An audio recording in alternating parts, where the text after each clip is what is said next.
You know, the problem with Trump is he makes himself hard to defend.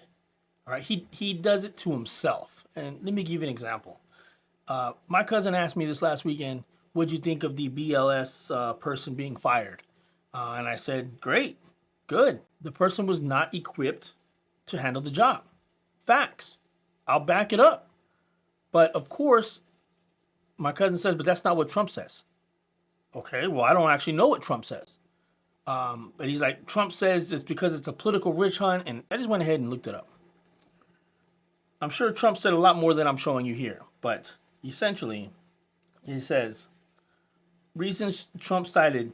President Trump claimed that the jobs numbers were rigged and suggested McIntyre, or whatever, had intentionally manipulated data to discredit him and help the Democratic candidate Kamala Harris. He made accusations without providing evidence, citing past overstatements like the alleged 118,000 jobs overstated in March 2024, though no proof has been presented.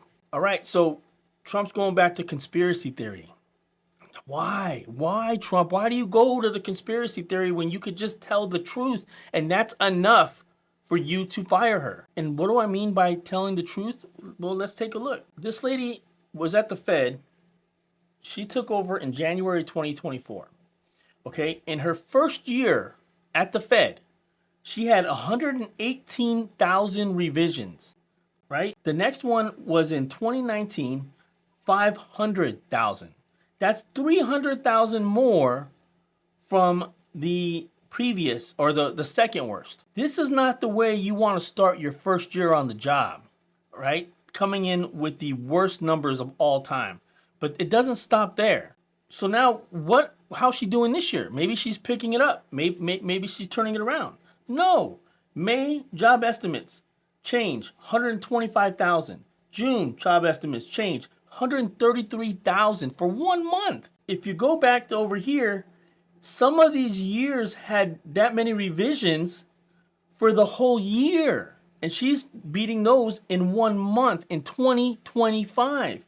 It says the total downward revision across May and June amounted to negative 258,000 jobs, one of the largest month downward revisions outside of early months of COVID-19 pandemic.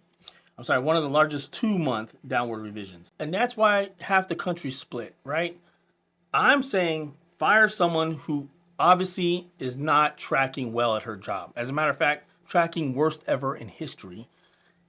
The other side is saying, how dare Trump fire this lady? Now everything's going to be politicized. And why is everything going to be politicized? Because he didn't say he fired her for her job performance. He said he fired her because of conspiracies. So now the left is going to come back with their conspiracies saying that you can't believe these new job numbers. And you almost can't blame them because Trump put that in the play versus just stating the obvious. The worst job ever in history for her first year, tracking to be the worst ever on her second year, possibly surpassing the first year. Enough said, fired. But instead, Trump does Trump, and half the country is fighting for one side, the other half fighting the other side.